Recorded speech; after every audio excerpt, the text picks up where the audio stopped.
Case में इंकशाफ किया है और ये बड़ा हौलनाक इंकशाफ है। पुलिस लेकर जाती है सनम जावेद को टॉर्चर करने के बाद, अगले दिन उनकी मेडिकल रिपोर्ट करवाई जाती है, एमएलसी मेडिकल लीगल जो है वो सर्टिफिकेट हासिल किया जाता है उनका, और इसके लिए मियां मुंशी अस्पताल है लाहौर में बंद रोड पे, वहां से उनका मेडिकल लीगल करवाया गया, क्योंकि बनता भी वही था अस्पताल, वही वाली जुरिस्डिक्शन बनती थी।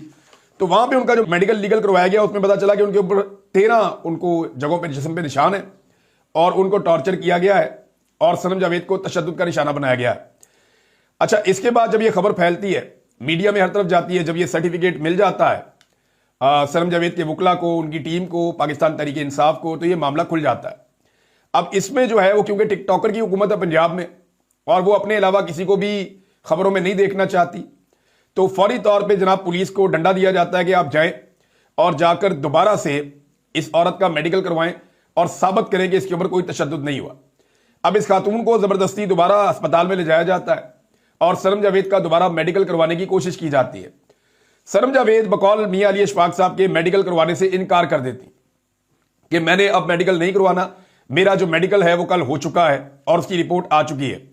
उन्होंने मेडिकल नहीं करवाया, लेकिन उनके इनकार के बावजूद वहां अस्पताल से एक नया मेडिकल रिपोर्ट जारी किया गया जिसमें यह लिख दिया गया कि सनम जावेद के ऊपर कोई तशद्दुद नहीं हुआ। और जिस डॉक्टर ने पहले मेडिकल रिपोर्ट बनाई थी, यानी जो डॉक्टर्स पहले मौजूद थे वहां पे, जिन्होंने मेडिकल रिपोर्ट बनाई थी कि इस खातून पे टॉर्चर किया गया है और 13 निशानात हैं टॉर्चर के, वो जो मेडिकल लीगल रिपोर्ट बनाने वाले डॉक्टर से उनको भी मुअत्तल कर दिया गया।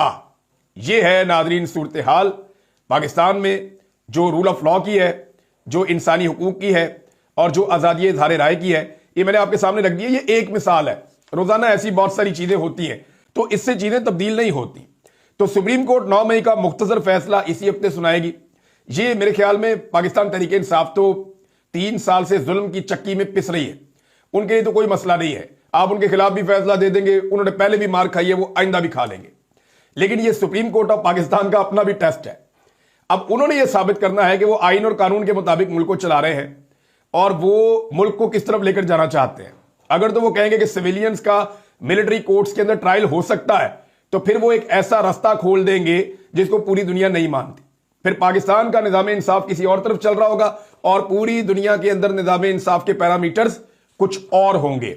आप अगर आज ये ऐलान कर देना इमरान खान साहब के हवाले से कि इमरान खान साहब को एपीसी में बुलाने का आपने ऐलान कर दिया है, ऑल पार्टीज कॉन्फ्रेंस होने जा रही है, और उसमें आप ये कह दें कि जनाब इमरान खान साहब जो हैं वो आए और आकर ऑल पार्टीज कॉन्फ्रेंस में शिरकत करें, तो फिर आपको नजर आएगा, फिर आप देखेंगे कि पूरी दुनिया में रौला पड़ जाएगा। ये जो लकड़ बग्गे हैं ना, ये सारे ये एक शेर के बाहर आने से डरते हैं। इन्हें अंदाजा है कि फिर जंगल के ऊपर इनका कब्जा नहीं रहेगा, हर तरफ इमरान खान और इमरान खान ही नजर आएगा। नून लीग के लोग खुद अब हमसे रब्ता करते हैं, बहुत सारे ऐसे पॉलिटिकल लोग हैं जो इमरान खान साहब के पॉलिटिकली मुखालिफ हैं। मुझे, मेरे सहाफ़ी दोस्तों को, बाकी सारों को, वो डिबेट्स में, निजी महफिलों में वो साफ कहते हैं, वो ये कहते हैं कि इमरान खान को जेल में डलवा कर हमने गलती की, यानी हमें अंदाजा नहीं था कि ये आदमी हमारे साथ ये करेगा या मामला इस तरफ चला जाएगा। बिल्कुल अंदाजा नहीं था कि इस हद तक ये शख्स डट जाएगा, लिहाजा जेल में इमरान खान को डलवा कर हमने एक गलती की है।